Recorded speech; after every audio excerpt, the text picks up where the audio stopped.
Okay, so let me. All right, go over here. Okay, yeah, this guy right here. No, the guy right next to him. Oh. Hey, now he's all disappointed. All right, all right. You know what? You can ask right after him. All right, all right. Give me the whinge thing, you know. Thanks, thank you, Billy. Thank you. Okay. When I was in high school, I was studying to be an actor. One of the problems I had with being an actor, my only fright was singing. Still not very good at it, but a certain teacher got me the courage to finally start singing in front of an audience. It was Mr. Arnold. Oh, Chuck Arnold, yeah. Good teacher. Hicksville? Yes. He was a big influence on me to get me to start singing. I don't really do much acting, but I consider him one of the most influential people in my high school, during my high school days, and I give him a lot of credit for, like you said with girls, it was the same thing with acting. And all the successes I had in high school. Why else do we do anything? Yeah, that's pretty much true. My question to you is, was he influential to you in any way? Okay, what he's mentioning a teacher that was in my high school. I went to Hicksville High School, and I wasn't showing up for school a lot, and I just couldn't. I was working till 3 o'clock in the morning. You know, look, we're in New York. Clubs stay open 3 o'clock, 4 o'clock. People want to hear music. You play the music. 7 o'clock. I couldn't. Who could get up at 7 o'clock for what? For gym? You know, I gotta get up for gym. Oh man, I gotta go 7 o'clock. I'm gonna miss gym. So sometimes I wouldn't go. I'm sorry, Mom. So, Chuck Arnold, he was a teacher. He actually said to me, he heard me playing. I'll show you what I was doing when I met Chuck Arnold. Okay. I was playing one of my ersatz classical comedy. You know the Tchaikovsky piano concerto that goes da da da da bum, da, da, da, da, da. I was cutting a class, and I was playing. They had this big grand piano in the auditorium, and I'm making believe that I'm Van Cliburn.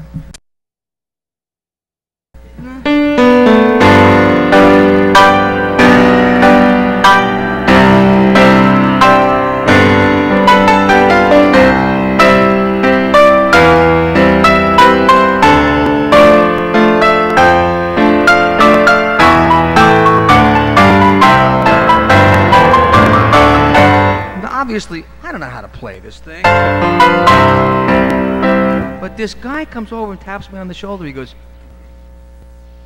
"You don't really know how to play this, do you?" And I said, "No." And he goes, "That was one of the greatest, like, snow jobs I've ever heard." And it was Chuck Arnold. He says, "I want you to be in my music class." So I go to the music class. And it ends up, it was like a great class for me because it was called Music Appreciation. It was really music history. And I knew all these things about history, and I knew all these things about music, and that class kind of put it all together for me. And then I was in the chorus. And this was a teacher who, you're talking about the mid-60s, said to me, "You should be a musician. You should be a professional musician." Now, for a teacher to say that, that's like condemning someone to a life of, you know, poverty, drug taking, alcoholism, you know, and failure and ignominy. You know, you should be a bum. Is basically he was saying. But what he said to me is, you have all the prerequisites that are needed for a musician. You have a great ear. You have talent. You have this. You have that. And I thought, a teacher is telling me this. It had a huge influence on me, and I gave him credit on this album that I put out, thanks to Chuck Arnold for the inspiration. And did he tell you that you should be an actor?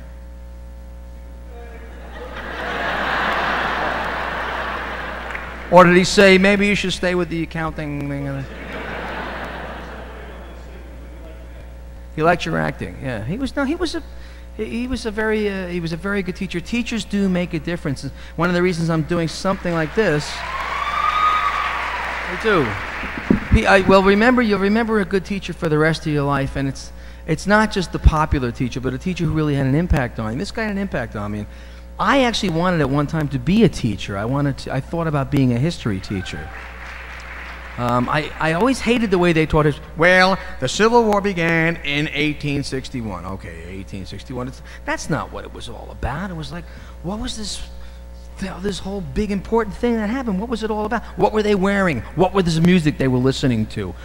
You know, well, what kind of sports did they do?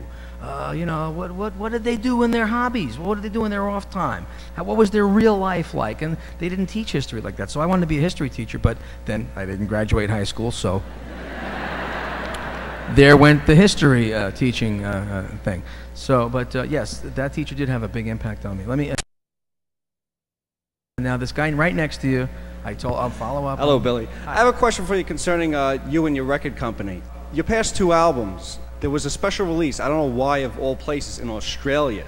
There was a special box set, and it had one disc was similar to what you're doing now, yeah, plus Yankee Stadium and some songs from the Meadowlands with Elton John. I'm curious, why don't you think that it would be released here and only in Australia of all places? I tell you the truth, that is a decision that was made by Sony. Now, Sony is an international company. I'm on Columbia Records, but I'm also on Sony Music Entertainment.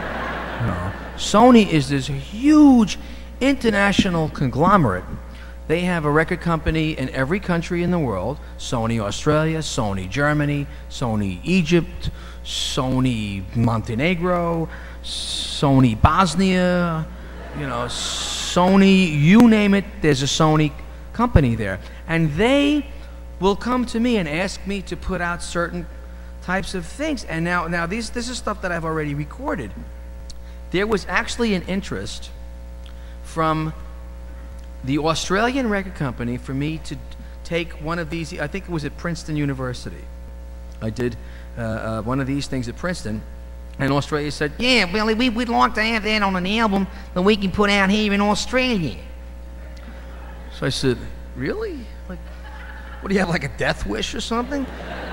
Like, "Nah, we really think it'd really get in great, you know, and there's a great demand for it, Billy, and we want to put it out." So I said, "If you guys have the nerve to put this out, then go right ahead." And it was actually their concept. Now, if the American company wanted to do that, I'd say fine, but I can't go over there and like force them to do it. I could probably pressure them. Because, like I said, I want to put out this thing, okay? And they'll go, "Oh, okay, yeah, sure, it's a great idea, man, yeah. No, we really think it'll be a big hit here, yeah, right." It's like, if they're not going to get behind it, if they're not going to promote it, if they're not going to market this thing, then I don't want to make them do it. So I'm waiting for them to say to me that they'll want to do it. Now, you got it, you heard this was available on an import? Well, so then the Australian Sony makes more money than the American Sony company, and so those guys who thought it was a great idea, really, you know, are looking really good to the people who own Sony, you know. And that's how it works, believe it or not. So, I mean, I'm not opposed to putting it out here, but I don't know. You know, would it mean anything? I guess maybe it's more important on an import. I've heard some great stuff on imports that you can't get in the States. There was even House of Blue Light. That was a B-side to some other single, but it was never on an album. It wasn't that good anyway. Nah, it wasn't that good. But okay, so let me go.